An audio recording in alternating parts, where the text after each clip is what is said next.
Good morning class. Let us continue our topic area of circle, sector and segment. And in the previous video we have completed up to question number 25. Now let's quickly see question number 26. Question number 26 क्या बोल रहा है कि एक circle है जिसके अंदर एक रोम्बस है और रोम्बस की तीन वर्टिसेस जो हैं वो एक सर्कल के ऊपर लाई कर रही हैं. So this is a circle. ये सर्कल का centre O, this is P, this is Q and this is R. So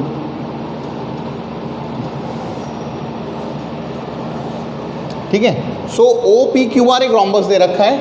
OPQR एक रोम्बस है. और रोम्बस क्या होता है? जिसकी चारों साइड इक्वल होती है. यानी OP जो होगा वो OP जो होगा वो PQ के इक्वल होगा, वो हमारा QR के इक्वल होगा और वो हमारा RO के इक्वल होगा, क्योंकि रोम्बस की सारी साइड्स क्या होती हैं? आपस में इक्वल होती हैं. कह रहा है कि 3 of whose vertices lie on a circle with centre O. Okay, PQR circle के ऊपर लाई कर रहा है. If the area of the rhombus is 32√3. इस रोम्बस का जो एरिया है ये दे रखा है 32√3. Then find the radius of the circle. हमें we have to find the radius of the circle. अब एक बात देखिए ध्यान से. रेडियस क्या होता है? सेंटर से जो सर्कमफेरेंस तक लाइन सेगमेंट होता है वो रेडियस होता है. यानी OP रेडियस है और OQ भी तो रेडियस होगा कि नहीं होगा? So OP will be equal to OQ. Why? Radii of circle. होगा कि नहीं होगा?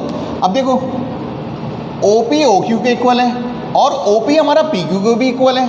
इसका मतलब अगर इसको बोले 1 और इसको बोले 2 तो फ्रॉम 1 and 2 क्या निकल के आया? ध्यान से देखो बेटा. फ्रॉम 1 and 2 ये हमारा निकल के आया कि OP जो है वो PQ के भी इक्वल है और वो QO के भी इक्वल है. OP जो है देखो OP रेडियस OQ रेडियस और ये रोम्बस है, यानी ये साइड इसके इक्वल. यानी OP जो है हमारा PQ के इक्वल है, वो QO के भी इक्वल है. इसका मतलब ट्राइंगल OPQ जो है वो बन गया एक equilateral triangle. Is a equilateral triangle. Similarly देखो OR भी रेडियस है, OQ भी रेडियस है और ये रोम्बस की तीसरी साइड है, यानी ये भी एक इक्विलेटरल ट्राइंगल बन गया. सिमिलरली ये सिमिलरली मत लिखो या लिख दो. OQ जो है वो OR के इक्वल है. क्यों? रेडियाई. इसको बोलो 3 और फ्रॉम 1 and 3 OQ बराबर QR बराबर RO. Therefore triangle OQR is a equilateral triangle. ऊपर वाला भी इक्विलेटरल ट्राइंगल, नीचे वाला भी इक्विलेटरल ट्राइंगल. यानी एरिया ऑफ रोम्बस क्या हो गया? Area of rhombus is equal to sum of 2 equilateral triangle. तो यहाँ में आप लिखेंगे area of rhombus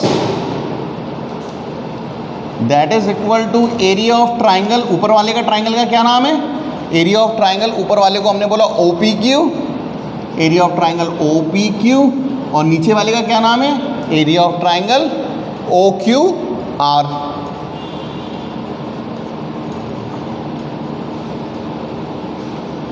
OQR. Is it clear? अब देखो ध्यान से. एरिया ऑफ रोम्बस हमारे पास गिवन है कितना? 32√3. और इक्विलेटरल ट्राइंगल का एरिया का क्या फॉर्मूला होता है? √3/4 इंटू साइड स्क्वायर. इसका भी ये हो जाएगा √3/4 इंटू साइड स्क्वायर. तो बेसिकली क्या हो जाएगा? देखो इसमें से हमने क्या किया? √3/4 ये हो जाएगा साइड स्क्वायर इंटू 2. ठीक है, x 2x होता है. So this and this will be 2x.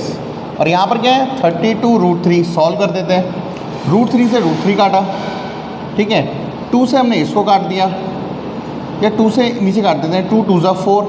32 as it is छोड़ दिया. 32 की 2 में मल्टीप्लाई होगा, ये आ गया हमारा साइड स्क्वायर.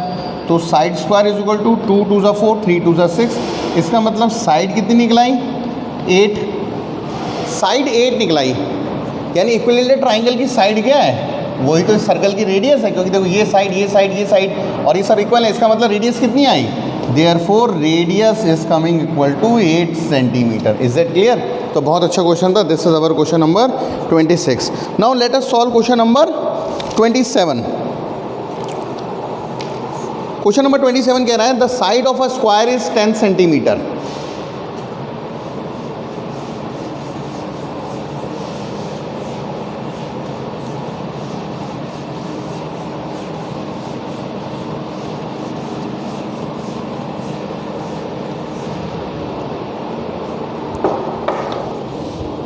क्वेश्चन नंबर 27 कह रहा है the side of a square is 10 centimetre. Find the area of inscribed and area of the circumscribed. Inscribed मतलब जो अंदर बनता है, सर्कमस्क्राइब्ड मतलब जो बाहर बनता है. कह रहा है the side of the find the area of the inscribed circle. कह रहा है एक स्क्वायर है, इसके दो पार्ट हैं बेसिकली. क्वेश्चन नंबर 27 के पहला पार्ट हम लोग डिस्कस कर रहे हैं, इसके दो पार्ट हैं, एक इंस्क्राइब्ड वाला और एक सर्कमस्क्राइब्ड. कह रहे हैं circle the side of a square is 10. Find the area of the inscribed circle. एक स्क्वायर है, ठीक है, और स्क्वायर की साइड कितनी है 10. कह रहा है इसके अंदर एक सर्कल बना दिया, ठीक है. इंस्क्राइब्ड मतलब which touches all the four side. ठीक है, मेरी ड्राइंग थोड़ी ख़राब है इसलिए मैं फिर भी कोशिश पूरी कर रहा हूँ ताकि आप लोगों को समझ में आ जाए. तो एक सर्कल बना दिया, इंस्क्राइब कर दिया. कह रहा है find the area of the inscribed circle. और पाई की वैल्यू हमें लेनी है 3.14. तो एक बात देखो, यहाँ से यहाँ तक 10 है, यही डायमीटर होगा. सो रेडियस कितनी हो जाएगी 10 का आधा मतलब 2. तो we have to find the area. So area of the circle क्या हो जाएगा पाई आर स्क्वायर. पाई हमें लेना है 3.14, आर मतलब 25, रेडियस 5, 5 35. तो 3.14 की जब हमने 25 से मल्टीप्लाई करी, सो 5 4 ज़ा 25, 1 ज़ा 5, 6 7 5 3 ज़ा 15, 4 2 ज़ा 8, 2 1 ज़ा 2, 3 2 ज़ा 6, जो 7 7 14 1 15, 5 2 7 1 8, 6 1 7, 2 के बाद पॉइंट यानी कितना आया 78.50 centimetre square. Is that clear? So this is question number 27 का first part, that is 78.50 centimetre square. Now we have to find the area of the circumscribed circle. Circumscribed मतलब जो बाहर है, यानी एक स्क्वायर है जिसकी साइड हमारे पास 10 दे रखी है, ये भी 10, ये भी 10, और एक सर्कमस्क्राइब्ड है मतलब एक बाहर है. ठीक है, एक बाहर सर्कल है.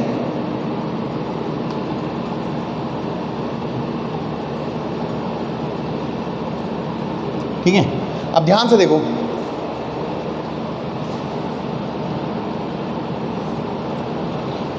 स्क्वायर का ये एंगल 90 डिग्री होता है, ये 10 है, ये भी 10 है. So it becomes the diameter and the diagonal.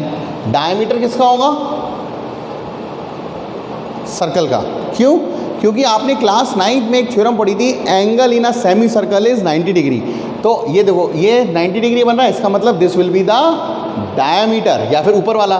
So diameter होगा तभी तो ये 90 डिग्री होगा, क्योंकि हमने क्लास 9 में एक थ्योरम पढ़ी थी, angle in a semi circle is 90 degree. So therefore this is the diameter. तो ये 10 है, ये 10 है, क्या हम डायमीटर निकाल सकते हैं? इसको हम नाम दे दे रहे हैं ABCD, ताकि थोड़ा नाम से पाइथागोरस थ्योरम लगाने में आसानी हो जाएगी. AC का square will be equal to AB का स्क्वायर प्लस BC का स्क्वायर. लिख देना यहाँ पर AC will be diameter, AC will be diameter because angle in a semi circle is 90 degree. Angle in semi circle is 90 degree and square की चारों angles जो होते हैं वो 90 डिग्री के होते हैं. तो AC स्क्वायर हमें निकालना है. ये है 10 का स्क्वायर मतलब 100 प्लस 100, 100 100 मतलब 200, 200 का आ जाएगा 10√2. तो यानी AC कितना आ गया 10√2. Is that clear? AC यानी डायमीटर 10√2 आ गया, यानी रेडियस कितनी हो गई, वो हो गई 5√2. एरिया निकालना है. एरिया का फॉर्मूला आपको पता है पाई आर स्क्वायर. पाई मतलब 22/7. ओ सॉरी, पाई की वैल्यू हमें 3.14 लेनी है, यानी 3.14 इंटू 5 इंटू 5 इंटू 2. तो 5 5 ज़ा 25, 25 2 ज़ा 50, यानी 31.4 इंटू 5. मैंने 50 का पॉइंट यहाँ भेज दिया.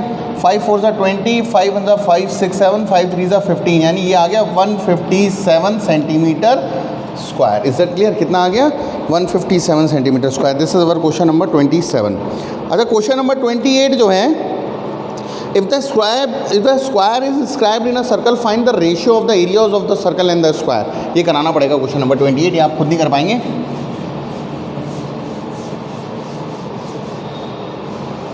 ठीक है। क्वेश्चन नंबर 28 देख लेते हैं। If a square is inscribed in a circle, square एक सर्कल के अंदर इंस्क्राइब्ड है, ये एक सर्कल और एक स्क्वायर।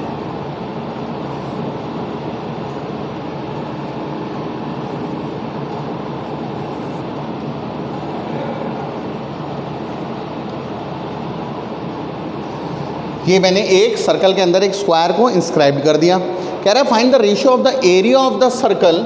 हमें किसका निकालना है? एरिया ऑफ सर्कल का रेशियो निकालना है टू एरिया ऑफ स्क्वायर। ठीक है, इसका हमें रेशियो निकालना है। तो देखो हमें पता है एरिया ऑफ सर्कल क्या होता है? एरिया ऑफ सर्कल होता है पाई आर स्क्वायर, और एरिया ऑफ स्क्वायर क्या होता है? Side square. ठीक है, इसका मतलब अगर हम इसकी साइड को x मान लें तो ये x, ये भी x, और ये हो जाएगा हमारा 90 डिग्री। अभी मैंने आपको सॉल्व करके दिखाया, ठीक है, ये 90 डिग्री। तो ये हो गया हमारा डायमीटर।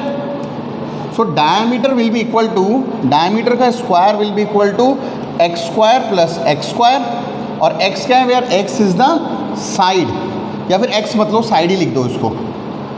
ठीक है, so diameter is equal to side square plus side square.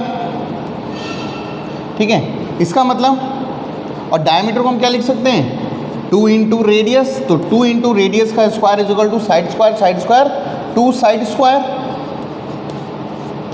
ठीक है, तो ये हो गया आपका 4r स्क्वायर बराबर 2 इंटू साइड स्क्वायर। इससे इसको काट देते हैं। सो साइड कितनी आ गई?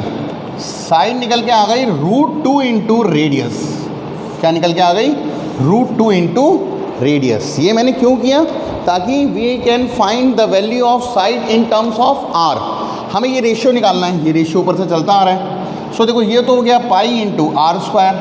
साइड कितनी निकाली हमने? √2 इंटू आर। स्क्वायर है तो मतलब √2 into R into √2 into R. तो देखो आर से आर स्क्वायर कट गया, √2 क्या हो गया? 2। सो पाई अपॉन 2, यानी रेशियो क्या आ गया? Pi upon 2, that is pi ratio 2। Is that clear? Ratio कितना है हमारा? Pi ratio 2। So this is our question number 28। Question number 29 जो है ये थोड़ा सा बड़ा क्वेश्चन है, ये हो नहीं पाएगा इस वीडियो में। Therefore we will stop our video and इस वाले क्वेश्चन को 29th वाले को अगली वीडियो में करेंगे। एंड प्रैक्टिस एग्जाम्पल्स, जो एग्जाम्पल जहाँ तक हो गए हैं उससे आगे 5 एग्जाम्पल्स आपको करने हैं। So that will be all for today. Thank you.